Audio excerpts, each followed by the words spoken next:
Billions of us have our own concerns, fears, stress, and no doubt lack confidence from time to time. But those feelings can become a playground for anxiety to take root. At one point in our lives, we will experience some form of anxiety, and feeling anxious is a perfectly natural human response to what's happening around us. Anxiety is what we feel when we are worried, tense, or afraid, particularly about things that are about to happen or which we think could happen in the future.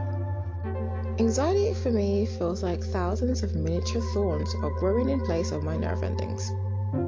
It usually passes once the situation is over, but while you're inside that whirlwind, our worries can be out of proportion with a relatively harmless situation.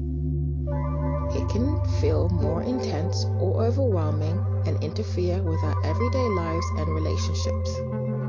It can also cause changes in our behavior, such as becoming overly careful or avoiding things that trigger us, which I do far too much, but you didn't hear that from me. Anxiety can show in a variety of ways, such as feeling tired, being on edge, restless or irritable, feel a sense of dread, being unable to concentrate or make decisions, having trouble sleeping, staying asleep, feeling sick, dizzy, shaking, trembling, get headaches, tummy aches. You may start avoiding situations or putting off doing things you are worried about. Experience a noticeably strong, fast, or irregular heartbeat. Have pins and needles. Have a dry mouth. Repeatedly check things or seek assurance from others. You can appear calm on the outside, but inside your head is a different story. What causes anxiety? There are lots of things that can influence our mental health, such as our upbringing, childhood, environment, things that happen to us, and even our temperament. Anxiety affects everyone differently and can be brought on by different situations or experiences. It is our body's natural reaction to perceived danger, forcing our attention and giving us a rush of adrenaline to react, known as the fight or flight response. Some people naturally react more than others. There are times when everyone may go through stressful situations and feel anxious because of uncertainty or perceived threat. Learning to recognize what is making you nervous can help you deal with the uncertainty better, but sometimes you just can't always tell what it is that's making you anxious, which can be upsetting or stressful in itself. Anxiety can be thought of as an umbrella term for a variety of disorders that qualify as fear-based issues that can cause ongoing mental health concerns. If unchecked, it could cause a domino effect of other mental health issues. Some of these types of anxiety disorder include generalized anxiety disorder, panic disorder, social anxiety disorder, specific phobias, obsessive compulsive disorder, post-traumatic stress disorder, major depressive disorder, persistent depressive disorder. Anxiety can stem from a range of factors that may or may not overlap to form a web of fears and stressors. Some of these risk factors include genetics, brain chemistry, personality, specific life events. When we are highly stressed, we can also experience emotional dysregulation. If you experience this, you may feel out of control. Perhaps you got angry, yelled, and made threats you didn't mean. You got frustrated and snapped. You felt heavy and depressed. You felt highly anxious. Or maybe your emotions felt so intense you shut down. It is essential to learn more about what affects our mental health and what support is available for life's challenges. So let's talk self-soothing. What is self-soothing? When we get hurt physically or mentally, feel anxious or depressed, we all hope to feel better. We seek feeling better by learning how to make ourselves heal and relieve anxieties in both immediate and long-term ways. In other words, we self-soothe.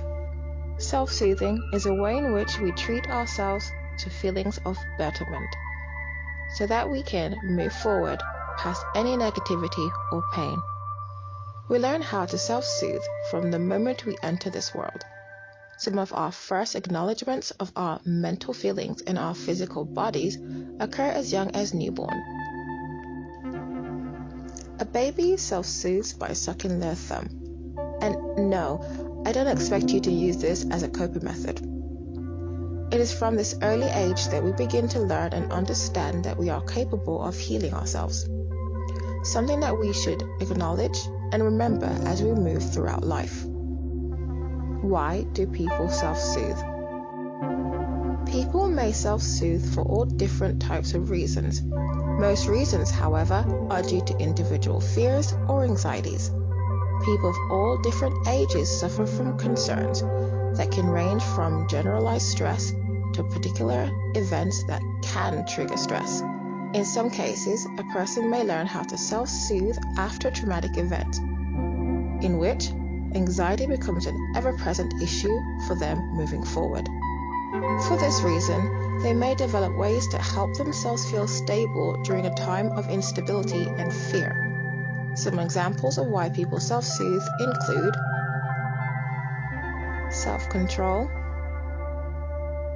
confidence, to diminish the anxiety, to establish independence, comfort, anxiety-driven. The act of self-soothing is onset by a term most people are familiar with, anxiety. Anxiety is the most common reasons why people learn how to self-soothe. There are all different ways that individuals learn how to soothe themselves. Of course, variations including age, settings, and individual preferences can all play a role in what is acceptable and appropriate for self-soothing. Some types of self-soothing are visible to the public eye, which are not necessarily bad nor good, but are apparent to the onlooker that the person may be suffering from anxiety at that moment. Commonly visible ways of self-soothing may include thumb sucking, nail biting, foot tapping, leg shaking. Bad self-soothing habits. When unaware and uninformed about building healthy and appropriate self-soothing methods, bad habits and techniques can form. When poor habits are created to be used as form of self-soothing, they can be tough to break. Unhealthy and harmful conditions of coping methods might include alcohol use and abuse, drug use, smoking, developing secretive habits, gambling, caffeine overconsumption, compulsive spending, poor eating habits, overeating, undereating, eating unhealthy foods, bad sleep habits, overworking, not being productive enough at work? Did you mentally tick off some of those bad habits in your head as I did? The good news is there are plenty of methods you can try to help mellow out your anxiety, and we will go through every possible way together in detail. In the upcoming videos, we will look at grounding techniques, self-healing, and making a self-soothe box. For now, I will leave you with these ways to help increase your awareness and self-esteem, along with building your techniques to relieve your stress. Acknowledge your fears. Be open to the idea of creating self-healing techniques. Experiment with different approaches and ways to calm yourself. Step outside of your comfort zone. You never know what might work for you. Thank you for watching. Check out the description box below where you can find all manners of fun things, and I'll see you in the next video.